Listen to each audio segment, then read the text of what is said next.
కాదు. అందుకే తెలంగాణ కోసం ఆనాడు 32 రాజకీయ పార్టీలను ఒప్పించిన, దేశ రాజకీయ వ్యవస్థను ఒప్పించిన, పార్లమెంటులో ఇక ప్రతి ఒక్కరిని కింది స్థాయి 4th క్లాస్ ఎంప్లాయీ నుంచి ప్రధానమంత్రి దాకా అందరినీ కలిసి మరి ఆనాడు ఈయన చూడగానే మాకు తెలంగాణ గుర్తొస్తుంది అనే విధంగా కేసీఆర్ గారు ఎక్కని కడపలేదు మొక్కని బండలేదు అన్నట్టు ఆనాడు విస్తృతంగా ఢిల్లీలో మరి ఆ రోజు చేసిన ప్రయత్నం వల్లనే రాష్ట్రం సాకారమైన విషయాన్ని కూడా నేను గుర్తు చేస్తా ఉన్నాను.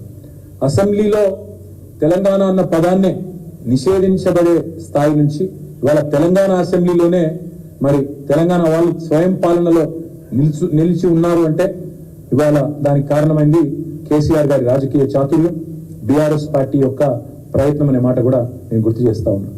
ఎన్టీఆర్ గారి పేరు చెప్తే ఎట్లా అయితే తెలుగు వారు గుర్తొస్తారో, కేసీఆర్ గారి పేరు చెప్పగానే తెలంగాణ స్ఫురించడం కూడా అంతే న్యాచురల్. అంతే దేశవ్యాప్తంగా కూడా కేసీఆర్ అంటే తెలంగాణ, తెలంగాణ అంటే కేసీఆర్ అనే స్థాయికి మరి పేరు సంపాదించుకున్నాం. అందుకే మేము అనేది తెలంగాణ గలం, తెలంగాణ దళం, తెలంగాణ బలం, బీఆర్ఎస్ కేసీఆర్. అందుకే ఆ కేసీఆర్ దండు రేపు ఢిల్లీలో ఉంటేనే, పార్లమెంట్ లో ఉంటేనే తెలంగాణ రాష్ట్ర ప్రయోజనాలు పరిరక్షించబడతాయి. సమయము సందర్భం వచ్చినప్పుడల్లా, అవసరం వచ్చినప్పుడల్లా పార్లమెంటులో గలం విప్పాలి, తెలంగాణ బలంగా కనబడాలి అంటే తప్పకుండా బీఆర్ఎస్ ఉండి తీరాలి. ఈ విషయాన్ని దయచేసి ప్రజలు గుర్తించాలని నేను కోరుతా ఉన్నా. సందర్భాలు వస్తాయి. గతంలో 7 మండలాలను ఆనాడు కేంద్ర ప్రభుత్వం మనకు ఇష్టం లేకపోయినా గుంజుకున్నప్పుడు, హైకోర్టు విభజన తెలంగాణ కోసం ప్రత్యేకంగా హైకోర్టు ఏర్పాటు చేయాలనేది జాప్యం చేసినప్పుడు, కాజీపేట కోచ్ ఫ్యాక్టరీ గాని, బయ్యారం ఉక్కు కర్మాగారం గాని బలి చేసినప్పుడు, పునర్విభజనలో ఇచ్చిన హామీలను ఆనాడు నిలబెట్టుకున్నప్పుడు, కృష్ణా జలాల్లో వాటాలు తేల్చినప్పుడు, పాలమూరు రంగారెడ్డి ఎత్తిపోతల పథకానికి జాతీయ హోదా ఇవ్వకుండా ఎగ్గొట్టినప్పుడు పార్లమెంట్ లో నిలబడ్డది, కలబడ్డది. ఆనాడు గొంతు విప్పి ఆనాడు మొత్తం దేశం మన వైపు తిరిగి చూసే విధంగా చేసింది కేవలం కేసీఆర్ గారి ఎంపీలు, మా బీఆర్ఎస్ ఎంపీలు తప్ప ఇంకో పార్టీ కాదు. పార్లమెంటును స్తంభింపజేసింది బీఆర్ఎస్ఏ. ఇట్లా ఎన్నో సమస్యల మీద తెలంగాణకు సంబంధించి పోరాటం చేసింది, నిర్విరామంగా కొట్లాడింది గత 10 ఏళ్లలో బీఆర్ఎస్ పార్టీ.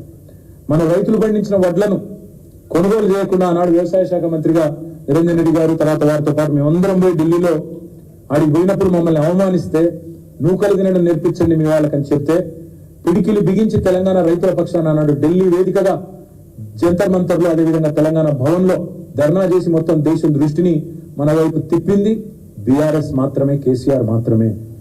మోటార్లకు మీటర్లు పెట్టాలి అని మెడ మీద కత్తి పెడితే దేశంలోని అన్ని రాష్ట్రాలు ఒప్పుకున్నా మేము మాత్రం పెట్టం, రైతుల పక్షాననే నిలబడతాం అని తెగేసి చెప్పిన ఒకే ఒక్క నాయకుడు కేసీఆర్ గారు, ఒకే ఒక్క పార్టీ బీఆర్ఎస్. అందుకే బీఆర్ఎస్ ఎంపీలు ఢిల్లీలో ఉండాలి, పార్లమెంట్ లో ఉండాలి.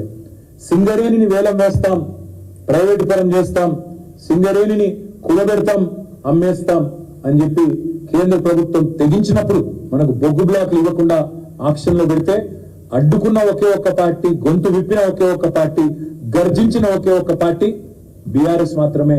గర్జించిన నాయకుడు కేసీఆర్ గారు మాత్రమే అనే మాట నేను మీకు విజ్ఞప్తి చేస్తా ఉన్నా. ఇట్లా ఎన్నో సందర్భాలు, అది రాష్ట్రం యొక్క నీటి వాటాలు కావచ్చు, రాష్ట్రం యొక్క వనరులు కావచ్చు, రాష్ట్రంలో ఉండే మరి ఇచ్చిన హామీలు కావచ్చు, వీటన్నింటి విషయంలో మనం బలంగా మాట్లాడాలి, మన గలం విప్పాలి అంటే అది కాంగ్రెస్ బీజేపీల వల్ల కాదు.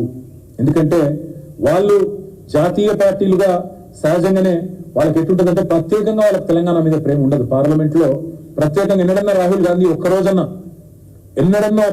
రాహుల్ గాంధీ లేదా తెలంగాణ కాంగ్రెస్ ఎంపీలు ఒక్క పూటనన్న తెలంగాణ గురించి మాట్లాడిన పరిస్థితున్నదా?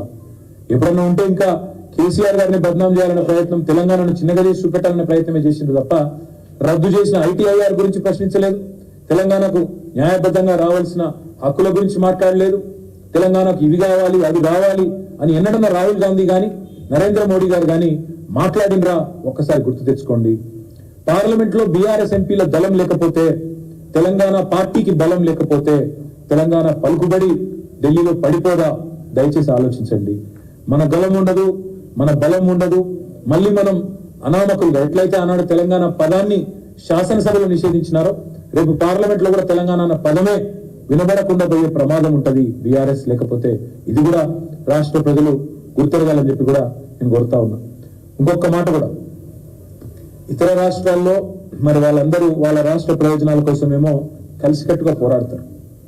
ఇక్కడ రాజకీయంగా ఎన్ని వైరుధ్యాలు ఉన్నా తమిళనాడులో మళ్ళీ తమిళనాడు రాష్ట్ర ప్రయోజనాల విషయానికి వస్తే ఎంపీలందరూ ఒకటైతారు. కానీ దురదృష్టం తెలంగాణలో ఆ పరిస్థితి లేదు.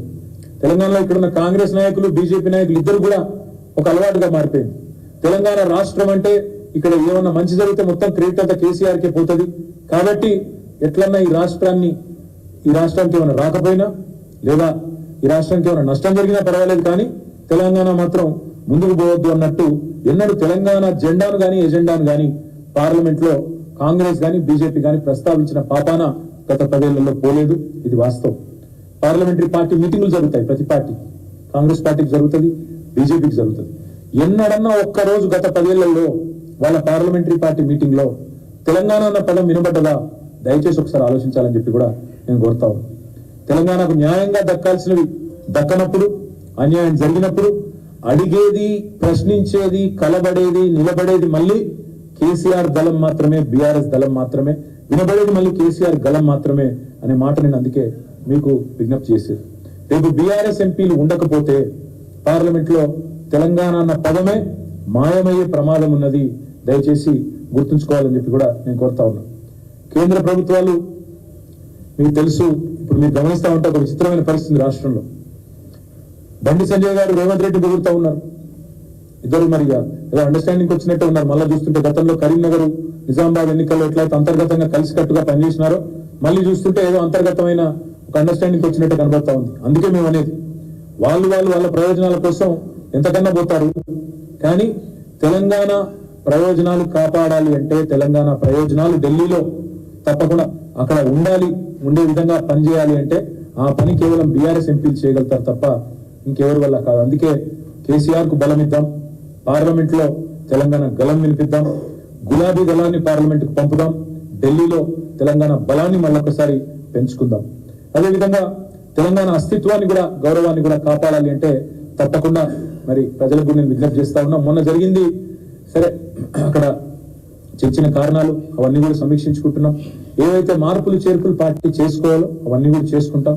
మా వల్ల జరిగిన చిన్న పొరపాట్లు, చిన్న లోటుపాట్లు వాటన్నిటిని కూడా సరిదిద్దుకునే దిశగా మేము కూడా మా పార్టీలో అంతర్గతంగా కార్యాచరణ కూడా మేము మరి ప్రారంభించుకున్నాం. తప్పకుండా ఆ కార్యక్రమాన్ని కూడా రాబోయే రోజుల్లో ఆ ఫలితాలు కూడా మీరు చూస్తారు. కానీ ఇక్కడ తెలంగాణలో ఒక విచిత్రమైన పరిస్థితి. గత నెల రోజులుగా కొత్త ప్రభుత్వం ఏదైతే వచ్చిందో మరి అధికారం కోసమేమో అడ్డగోలుగా హామీలు ఇచ్చినారు. నోటికొచ్చిన హామీలు 420 హామీలు, 1-2 కాదు, 420 420 హామీలు, బ్రహ్మాండమైన హామీలు, 1-2 కాదు ఇచ్చి ఆల్రెడీ ఎత్తగొట్టే పని మొదలు పెట్టినారు. మీరు చూస్తా ఉన్నారు. ఎన్నికల వాగ్దానాలను నీటిలో కలపడానికి శ్వేతపత్రాల పేరిట డైవర్షన్ డ్రామాలు, ల్యాండ్ క్రూజర్లో